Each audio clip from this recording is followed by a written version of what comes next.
Bonjour, dans cette vidéo, on va essayer de voir comment on peut choisir la bonne opération à effectuer quand on fait des problèmes. Alors, il y a des problèmes qui sont plus compliqués, qui demandent à faire plusieurs opérations, mais là, on va s'attacher à des problèmes qui sont plus simples, où on a besoin de faire une seule opération. Donc, quand je dis une seule opération, c'est faire soit une addition, une soustraction, une multiplication ou une division. La première des choses, c'est d'avoir en tête des situations de référence, c'est-à-dire des situations qu'on va garder en tête et auxquelles on va à chaque fois faire référence quand on a à résoudre un problème. Alors la première situation de référence qu'on va regarder, c'est celle-ci. La caissière qui passe des articles, donc cet article, et cet article, et cet article, et cet article, et encore, et. Le « et » en mathématiques, ça veut dire plus. Ça, il faut vraiment que vous le reteniez. Le « et », dans tous les problèmes, quand on a « et », ça veut dire plus. Donc là, typiquement, on a la situation de référence pour l'addition. Deuxième situation qu'il va falloir avoir en tête, c'est quand on est en train de regarder s'il y a un écart, une différence. Là, c'est une différence de taille. Ça peut être une différence d'âge, une différence de prix, un écart entre un début et une fin. À chaque fois qu'on essaye de voir la différence, l'écart entre une situation et une autre, entre une valeur et une autre valeur, c'est la situation typique qui correspond à la soustraction. Donc ça, c'est notre situation de référence pour la soustraction pour le moins. La situation suivante qu'il va falloir retenir, c'est celle-ci. À chaque fois que vous allez vous trouver dans une situation où vous pouvez faire un petit schéma qui peut ressembler à quelque chose de ce genre. Là, on a un immeuble avec les différents étages, avec, par exemple, alors là, j'avais pas fait attention qu'en bas, ça collait pas, le nom de... Alors, considérez qu'il n'y a que ces étages-là. Tous les étages sont identiques. Il y a 4 fenêtres par étage, 4 à chaque fois, sauf le bas, dans l'immeuble. Ici, une tablette de chocolat, il y a 3 carreaux sur chaque ligne, et il y a 3 rangées qui sont identiques. C'est pareil, quand on a des choses qui sont identiques. Quand on a là 3 plus 3 plus 3 plus 3 plus 3, toujours la même chose. Ici 4 plus 4 plus 4 plus 4 plus 4 plus 4. C'est très long, on ne peut pas faire ce calcul, plus, tout le temps la même chose, c'est idiot. On risque de se tromper sur la calculatrice. Il y a une chose qui est très simple à faire, c'est de faire fois. Donc ça, c'est la situation typique qui correspond à la multiplication. Donc ça, c'est celle que vous devez avoir en tête.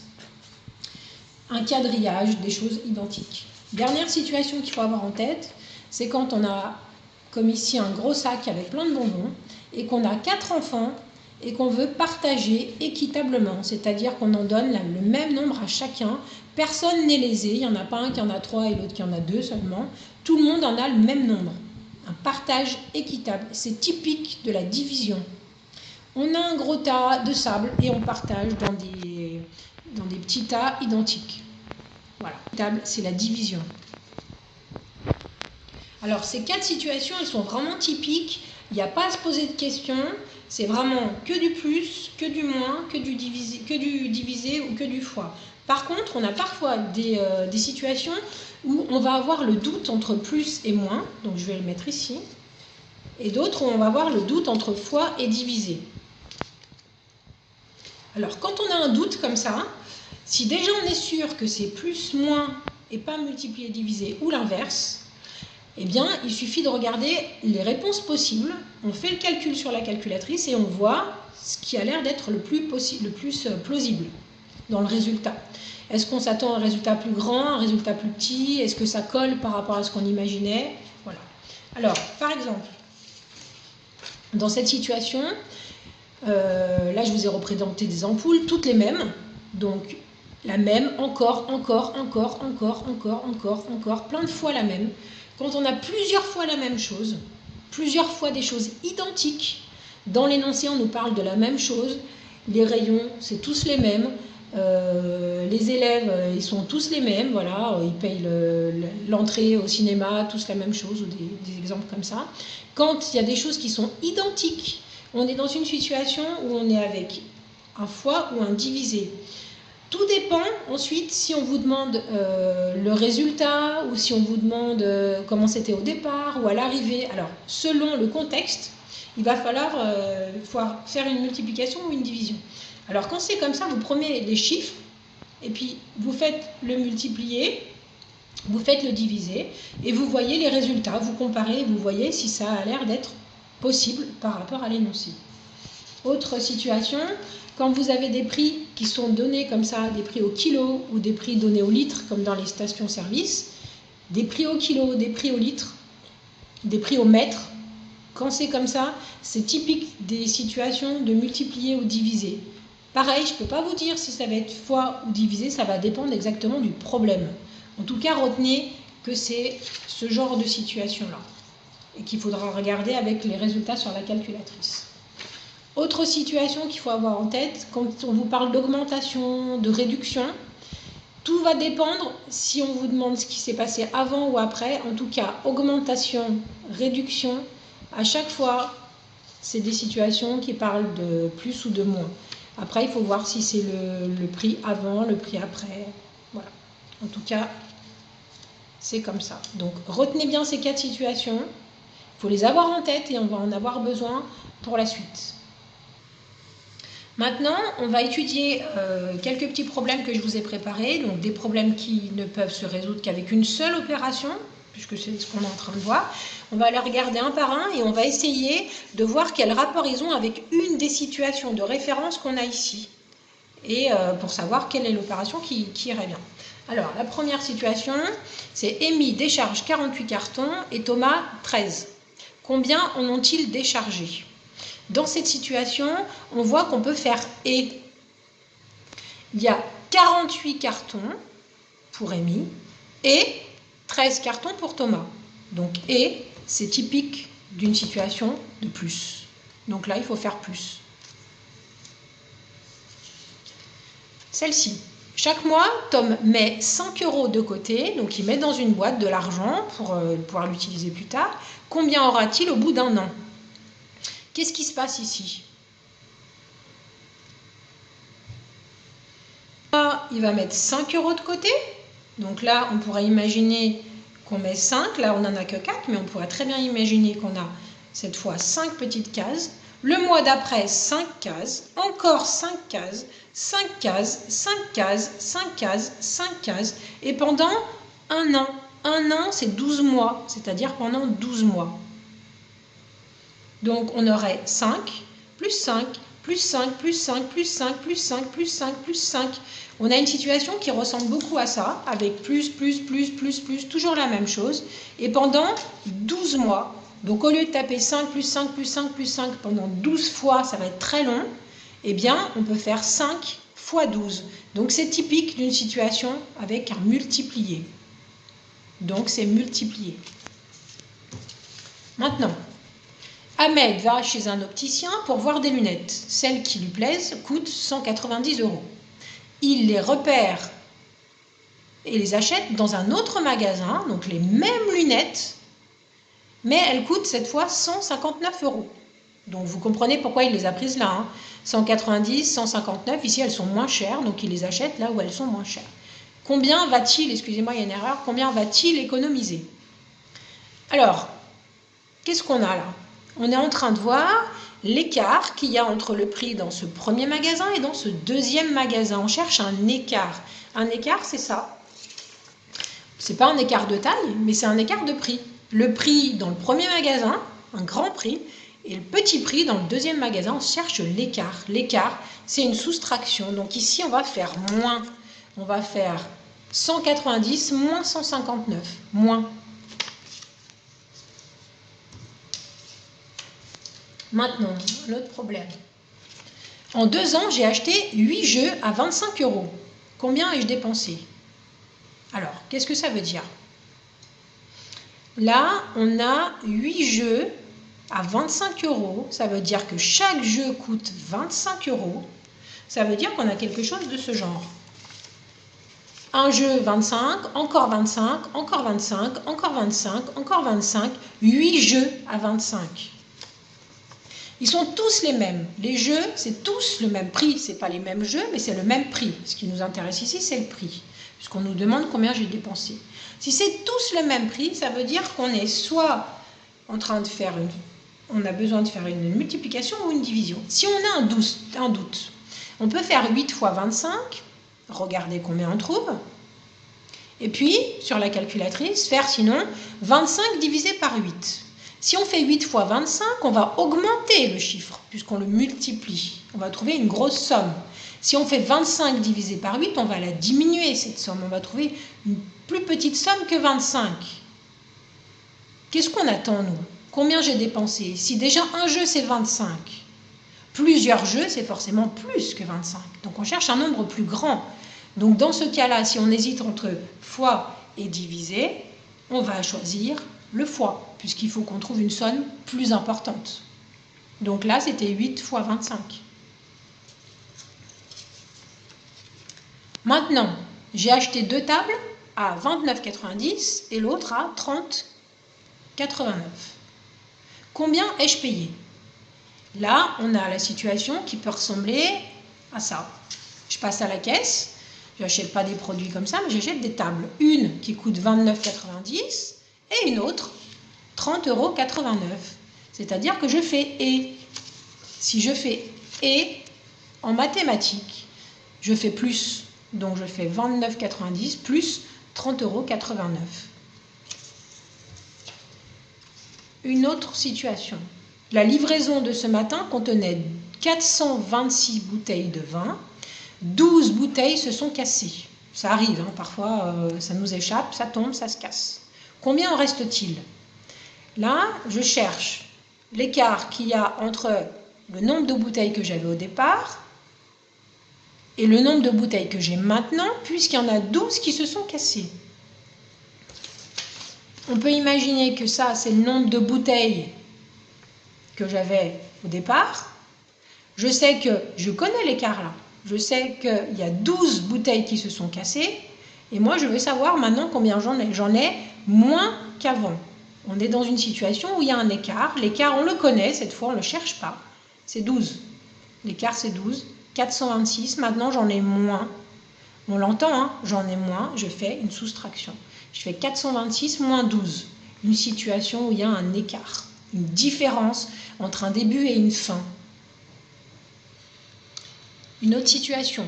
Polo a choisi un vélo à 299 €, mais il n'a finalement payé que 250 € car le vendeur lui a accordé une réduction.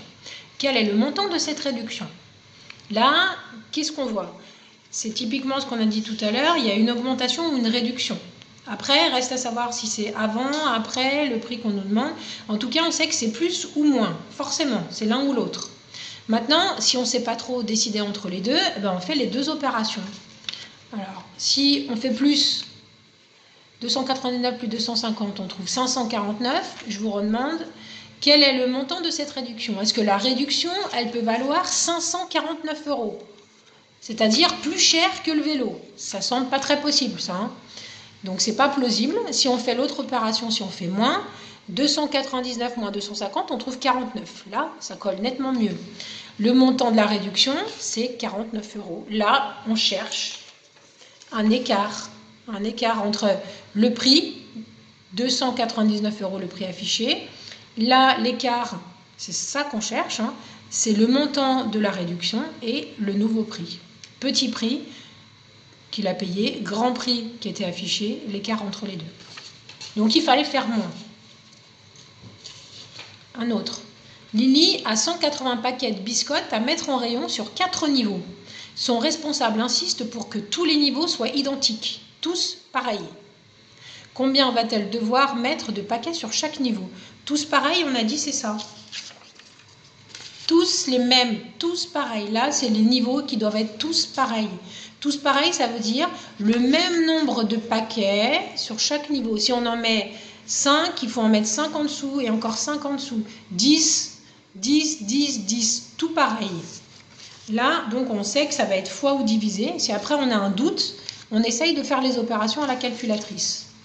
Si on fait 180 fois 4, on trouve 720, c'est-à-dire 720 paquets. Est-ce que ça se peut, 720 paquets de biscottes sur chaque niveau? C'est pas possible, alors on n'a que 180 des paquets. Donc elle ne va pas pouvoir en mettre 720. C'est forcément un chiffre plus petit que 180. Donc si on veut un chiffre plus petit, il y a de fortes chances pour qu'il nous faille faire une division. Et quand on fait 180 divisé par 4, on trouve 45. Là, c'est possible. Il faut 45 paquets de biscottes sur chaque niveau. Une division. Ici, Sarah achète une table à 79,90 €. Elle paye avec 200 €. Elle donne un billet de 200 €. Combien on va lui rendre à la caisse? Là, on a typiquement une situation avec un écart. Qu'est-ce qu'on a? 200 €, c'est le grand montant. Le grand montant, 200 €, le billet de 200 €, qui est trop grand par rapport à ce qu'elle doit payer, qui est une petite somme, enfin plus petite somme, 79,90 €. On cherche l'écart entre les deux. L'écart d'argent qui a en trop, l'argent qui est en trop entre ce qu'elle a donné et ce qu'elle doit payer. L'écart, donc on fait moins. On fait 200 moins 79,90 €. Ici, nous avons fait une compote avec 3 kg de pommes à 2 € le kilo. Ça veut dire quoi 2 € le kilo? Ça veut dire 1 kg de pommes coûte 2 €. Nous, on en a pris 3 des kilos. 3 kilos. À combien nous revient cette compote? On a dit tout à l'heure qu'à chaque fois qu'on avait un prix au kilo, au mètre, au litre, on avait une situation à résoudre avec un fois ou un divisé. Si on hésite entre les deux, on peut faire l'opération. Si on fait 3 fois 2, on trouve 6. Est-ce que c'est possible que la compote nous ait coûté 6 €?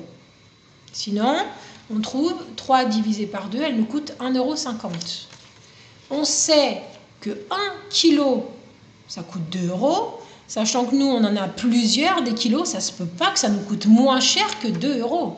C'est forcément plus. Donc le seul chiffre qu'on trouve qui est plus que 2, c'est lui, donc il faut multiplier.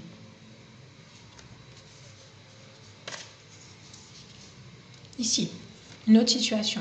On peut placer 5 boîtes à chaussures sur chaque niveau d'un rayon. Seulement 5. Il y a 35 boîtes en tout dans le rayon. Quand on regarde le rayon, on compte, il y en a 35. Combien possède-t-il de niveaux? Le rayon, il a combien de niveaux? Qu'est-ce qu'on voit?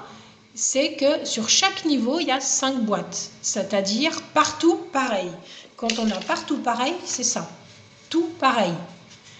5 boîtes, encore 5 boîtes, encore 5 boîtes, sur chaque niveau, tout pareil. Donc c'est fois ou divisé.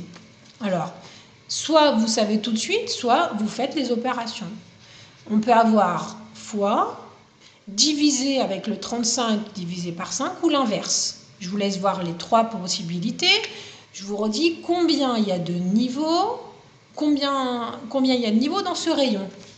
Est-ce qu'il peut y avoir 0,14, etc. Ça ne se peut pas, il faut qu'on tombe sur un chiffre rond. Et puis 0, quelque chose, ça fait vraiment trop peu. 175 niveaux, je vous laisse imaginer la hauteur du rayon, ça serait trop. 7, c'est possible. 7 niveaux, c'est très plausible. Donc c'est 7 réponses, il fallait faire diviser. Ici, la dernière situation que je vous propose, la prof de français a acheté un roman pour ses 15 élèves. Par exemple, la fille de la supérette, et elle a payé 102 €. 102 € pour tous ces romans qu'elle a achetés pour ses 15 élèves. Combien coûte un roman? Combien coûte un seul roman? Qu'est-ce qu'on voit là? Le roman qu'elle a acheté, elle l'a acheté en 15 exemplaires pour ses 15 élèves. C'est-à-dire qu'on a tous les mêmes romans. Elle n'a pas acheté 15 romans différents, mais 15 romans les mêmes, identiques. Donc on est dans une situation où on doit faire fois ou diviser. Maintenant, soit vous savez tout de suite, soit vous essayez à la calculatrice. Voilà les 3 réponses possibles. Combien coûte un roman? Donc un seul roman, est-ce que ça peut coûter 0, quelque chose? C'est pas du tout assez cher. 1530 € pour un roman, il doit être en or ce roman, c'est vraiment trop cher. Par contre 6,8, sachant que quand on a de l'argent on rajoute un zéro pour avoir deux chiffres après la virgule, ça nous ferait 6,80 €, ça c'est possible. 6,80 € un roman, c'était la bonne réponse, il fallait diviser. 102 divisé par 15. Voilà, maintenant ça sera à votre tour sur les exercices. Au revoir.